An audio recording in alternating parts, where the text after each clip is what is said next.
நீங்க என்ஜாய் பண்ணி பார்த்த படம் சைல்ட்ஹுட்ல இருந்து? தித்திக்குதே. எல்லாருக்கும் அதான் கண்டிப்பா. நான் ஒரு இன்டர்வியூல சொல்லிருப்பேன், தித்திக்குதே பார்த்து அந்த வாட்ச் நான் இப்ப வரைக்கும் அந்த வாட்ச் பார்த்தேன்னா எனக்கு அந்த வாட்ச் எல்லாம் நான் தித்திக்குதே தான் சொல்றேன். அது செயின் அது வந்து சொல்லுவாங்க அந்த வாட்சை, எனக்கு ஸ்டாப் வாட்ச் மாதிரி இருக்கும். ஸ்டாப் வாட்ச் மாதிரி இருக்கும். பட் அது நான் தித்திக்குதே வாட்ச் இன்னைக்கு வரைக்கும் என் மைண்ட்ல அது டிஃபால்ட்டா இருக்கு. தித்திக்குதே வாட்ச்.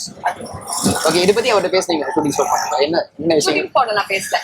ஷூட்டிங் ஸ்பாட்ல விட நான் இங்க இன்டர்வியூல தான் சொன்னேன். ஜீவா சார் உங்களுக்கு அது எப்படி தெரியும்னா, தித்திக்குதேல இருந்து நான் அவர் பாக்குறேன். நான் வந்து கேட்டிங்ல வந்து பேக் எல்லாம் மாட்டிட்டு வந்து பார்த்துட்டு ஒரு போட்டுட்டே இருப்பாங்க தித்திக்குதே. அவ்வளோ பாரு அவர் கூட நடிக்க போனாங்க. அப்படியா அப்படியா நம்ம அவ்வளவு பாஸ் ஆயிட்டோமா அப்படின்ற மாதிரி கூட. அது நான் சொல்ல வேணாம்னு நினைச்சேன். பட் அது பழைய சைட் இல்ல, எனக்கு வந்து அந்த டிஃபரன்ஸ் இருக்க போது கம்மியா நானும் ஜீவா சார் இன்டராக்ட் பண்ணிருக்கோம். ஓகே, நான் ஏதாச்சும் போய் சொல்லுவேன், சார் இதை மாத்திக்கலாமா, சார் இது பண்ணலாமா, இன்னைக்கு கொஞ்சம் லேட் ஆகும், என்ன சாரி சார் இவ்வளவுதான் இருக்கும்.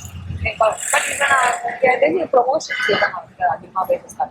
ஓகே, ஆனா உங்களை பத்தி நிறைய ஈவென்ட்ஸ்லயோ இன்டர்வியூஸ்ல அவர் மென்ஷன் பண்ணி பேசிட்டு இருக்காரு. ஆமா, அது இருக்கும். நான் நிறைய கெட் டுகெதர் மாதிரி இருப்போம்ல, அங்க நாங்க 45 days ஒரே ஊர்ல இருந்ததால நாங்க ஒரு கேங், அதே கேங்க தான் நாங்க மீட் பண்ணோம்.